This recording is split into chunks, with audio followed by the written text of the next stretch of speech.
ऋषि ये ले, तू भी हर जगह मोहल्ले में लगा दे, ठीक है? चल जा। मैं नहीं जाऊंगा सुमी, और ना किसी को जाने दूंगा। कोई नहीं लगाएगा ये पर्चा। ये जो है ना तेरा सुमन इंदौरी केटरिंग सर्विस, अब बंद। क्यों? क्या क्यों सुमी? कितना काम करेगी तू? इस घर का बोझ ऑलरेडी तेरे सर पर है, और कितना बोझ उठाएगी? हाँ तो क्या हो गया? माँ, मालिनी, बुआ वो सब भी तो बोझ उठाते हैं ना। सुमी हम वो उठाने की कोशिश करते हैं, पर कभी कामयाब हो पाते हैं क्या? नहीं ना। ऋषि इस चक्कर में इस घर के सारे सपनों की रिस्पॉन्सिबिलिटी तूने अपने सर पे ले ली है। मालिनी बुआ, समझाओ इसे। बहुत हो गया काम, जितना कर रही काफी है सुमी, प्लीज। ओहो, ये कभी कभार ऋषि भी है ना, अक्ल वाली बात करता है ना? सुमी, इतना बोझ उठाएगी तो टूट जाएगी। अरे माँ, सुमन इंदौरी नहीं टूटती, तोड़ दी है। अच्छा।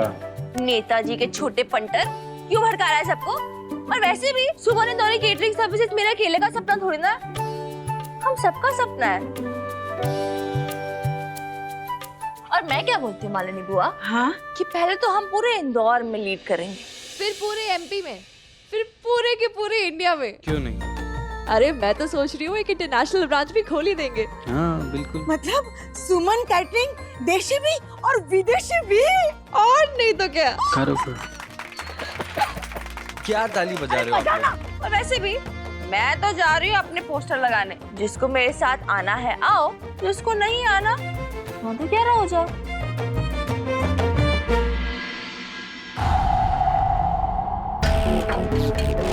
सुमन का नया टंटा शुरू हो गया है। सीधे सीधे तुझसे शादी करके हाउसवाइफ बन के रहती, लेकिन नहीं, इनको तो कैटरिंग सर्विस शुरू करना है। अरे माँ, चिड़िया उड़ने की कोशिश कर रही है, उड़ने दो ना इसको। एक बार इसके पर कटेंगे ना, फिर देखते हैं ये चिड़िया कहाँ तक उड़ कर जाती है। मम्मी जी, दुकान से मैसेजेस आ रहे हैं। गणेश उत्सव है, बहुत सारे ऑर्डर्स हैं। आप कहें तो काम छोड़ दूं? पूजा पाठ करने की उम्र तुम्हारी है गीतांजलि। वैसे भी खाली बैठी हो, काम तो है नहीं कुछ। बहू खाली नहीं बैठी है ना, बिजनेस संभाल रही है भाई। एक काम करो, इसके हिस्से की पूजा भी तुम ही कर लो। देविका, जाओ बेटा, जाओ काम करो, कोई टोकेगा नहीं तुम्हें। जा। क्या भेजा है गुलशन ने? ऋषि का मैसेज। सुमन इंदौरी केटरिंग। वाह, कमाल है। मेरे कट्टू को जेल भेजने की हिम्मत करके, उसे तंग करके अपने सपने पूरे करने चली हो। ऐसे मेरे कट्टू के आंसुओं की कोई वैल्यू नहीं है। मैडम, तुम्हारा केटरिंग बिजनेस क्या, जो ठेला है ना सराफा में, वो भी बंद होगा। अब होगी अरे बुरे वक्त की अच्छी सी शुरुआत। वाह सुमन जी, मेरे अच्छे से वक्त की एक अच्छी सी शुरुआत। ऐसे मानना पड़ेगा आपको। जैसी मुझे लगता है कि आप हाथ से निकलती जा रही हैं, आप कुछ ऐसा कमाल कर देती हैं कि आप वापस मेरे हाथ में आ जाती हैं। आपके इस नए केटरिंग सर्विस में आपके इस नेताजी का थोड़ा सा योगदान तो बनता है। उस लड़की को अपनी साइड में रखना बहुत जरूरी है। अरे टिकट तो तुम्हें तुम्हारे ससुर जी जरूर दिलवाएंगे, लेकिन जीत वो सुमन जी दिलवाएगी। सुमन जी, अब आपको संभालना तो मेरा फर्ज है।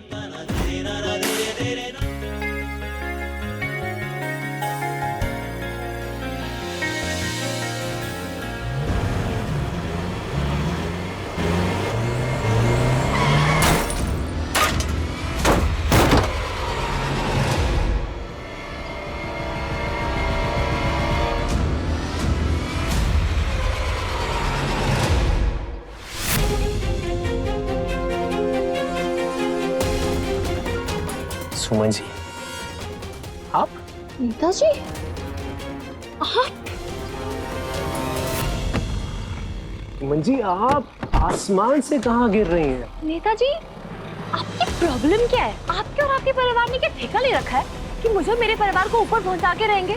आप वही क्यों होते जहाँ मुझे प्रॉब्लम होती है? खैर, अब आइए।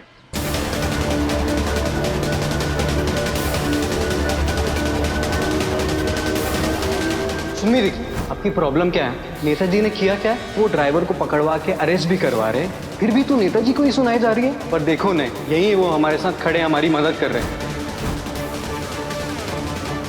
कि आज जिस नेताजी से तू नफरत करती है उसने हम सबको बचाया, कल कौन बचाएगा? जिन पैसों के लिए तू पिछले 6 महीने से मेहनत कर रही है ना, आज तीर्थ भैया ने चुटकी बजाते हमें दे दिए। और उनका एहसान मानना तो छोड़, तू उन पे इल्जाम लगाई जा रही है दी। और ये जब हीरो बने बैठे हैं ना सबके सामने, उसके पीछे की सच्चाई तो मैं ले ही आऊंगी। ये डाकू इंदौरी का वादा है आपसे।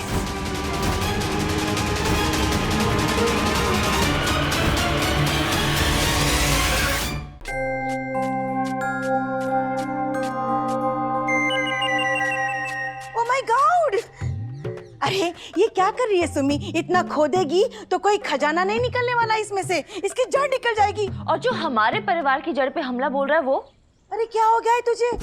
ऐसी बहकी बहकी बातें क्यों कर रही है तू? अरे अब तो सारा टेंशन खत्म हो गया ना। तुम्हें तो खुश होना चाहिए, गणपति जी का आशीर्वाद है तुम्हारे सर पर।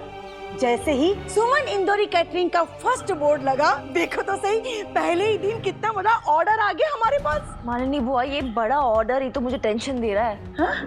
वो आदमी जिसकी मंगेतर ने मेरी माँ का एक्सीडेंट किया, जिसकी वजह से ये नबू और गुलशन हमारे सर पे खड़े हुए हैं, वो आदमी अपनी और अपनी मंगेतर की शादी की केटरिंग का ऑर्डर मुझे दे गया और मैं मना भी नहीं कर पाई। तो इतना सोच मत।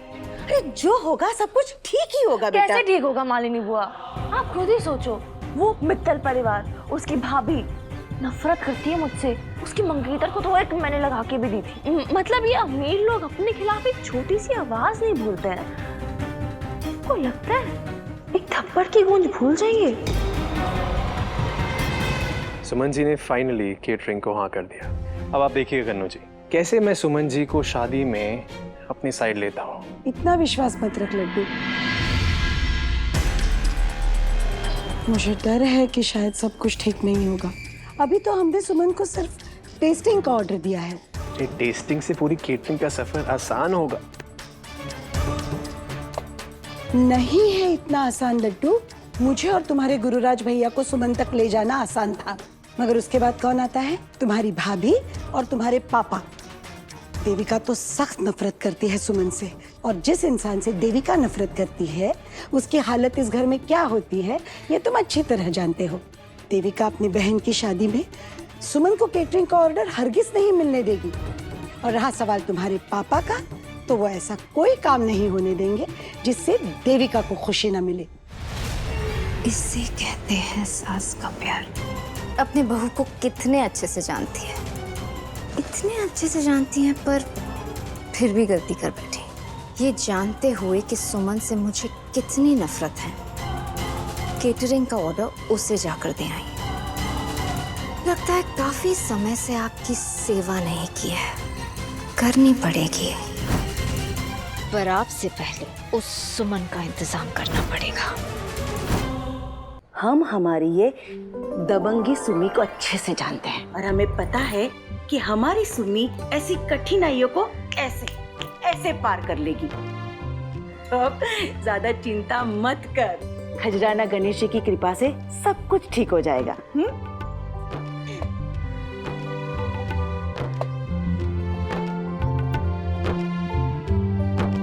आप चुप ही रहो। मैं चुप हूँ, आपको तू किसने चुप बोला रह। कि सारे मोदक खाने के लिए बोला? मैं मम्मा को, माँ देखो सारे मोदक खा गए। मैं खाया? इसको समझाओ। ये कभी ठीक नहीं होगा। खजराना गणेश जी, मेरे परिवार पर कभी किसी की बुरी नजर मत पड़ने देना।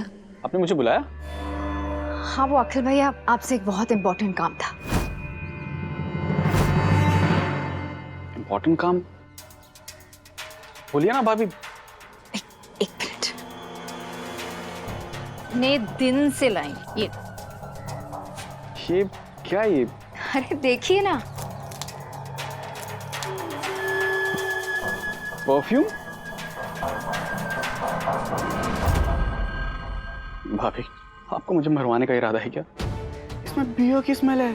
इसकी स्मेल पापा के नाक तक गई ना तो मेरे नाक काट देंगे। एक तो मारते वक्त पता नहीं कौन सी जेलर की आत्मा उनके अंदर आ जाती। भाभी, पापा मुझे मार डालेंगे भाभी। इसलिए तो लाई हूँ।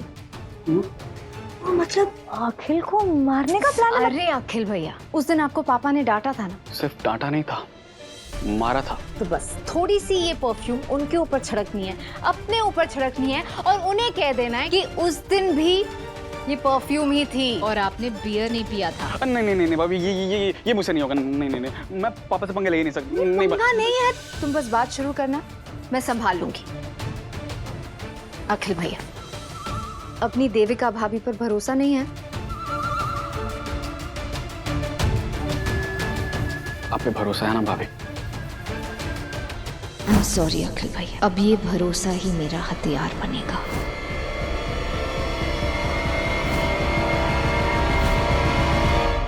क्या हुआ भाभी?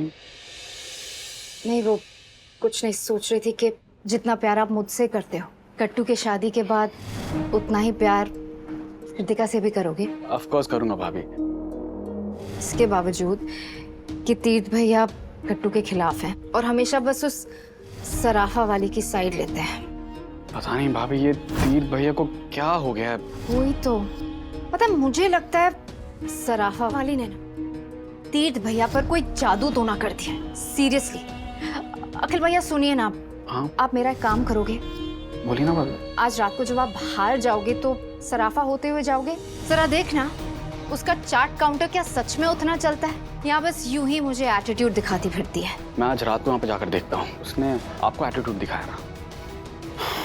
आज रात को वहाँ जाता हूँ और उसके चार्ट और चार्ट स्टॉल दोनों को सफा चढ़ कर जाऊंगा। अरे नहीं नहीं, ऐसा कुछ मत करना। आप उसे बस बोलोगे ना, वो लड़की डर जाएगी। कुछ ज्यादा मत कर लेना, वरना पापा आपको डांटेंगे और मैं नहीं चाहती कि मेरी वजह से आपको कोई प्रॉब्लम हो। अखिल भैया, भाभी आपके होते हुए मुझे कोई प्रॉब्लम हो सकती है क्या? आप टेंशन मत लीजिए, उस कचड़ा आंटी को तो मैं संभाल लूंगा, आप बस देखिए। इसलिए आप मेरे फेवरेट हो। वो तो मैं हूँ। अरे परफ्यूम तो लेते जाइए। वाह दी, अब तो अखिल उस कचरा आंटी को छोड़ेगा ही नहीं। हर तरफ से फंसेगी वो, एक तरफ अखिल, एक तरफ से गुलशन, पूर्णा। उसे परेशानियों से ऐसा घेरूंगी कि परेशानियां खुद तंग हो जाएंगी।